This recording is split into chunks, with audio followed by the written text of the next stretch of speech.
कैरीची चटणी कशी करायची। इथे तोतापुरी कैरी घेतलेली आहे, त्यात मीठ टाकूयात चवीनुसार। त्यानंतर लाल तिखट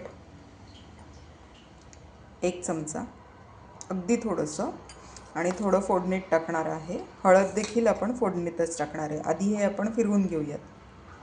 हे वाटून झालेलं आहे, आता फोडणी करूयात। हे आपण वाटून एका काचेच्या बाउलमध्ये काढलेलं आहे।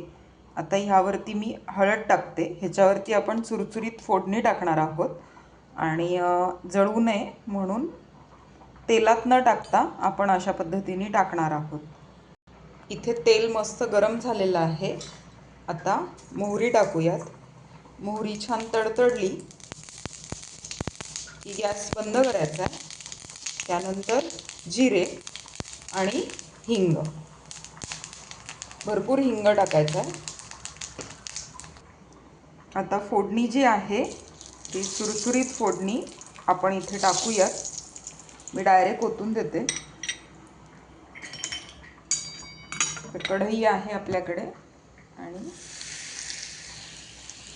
तर अशा पद्धतीने आपण छान जी तुरतुरीत फोडणी आहे, चुरचुरीत फोडणी, ती या चटणीवरती टाकायची आहे, कारण या चटणीची जी चव आहे त्याच्यामुळेच येते।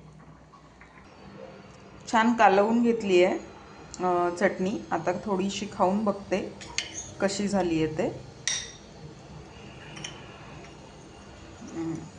तोंडी लावायला उन्हाळ्याच्या दिवसांमध्ये अतिशय मस्त, छान। तुमच्या घरी आवडत असेल तर ह्याच्यात थोडा गूळ टाका। तर अशा पद्धतीने सोप्या पद्धतीने कैरीची चटणी तयार आहे।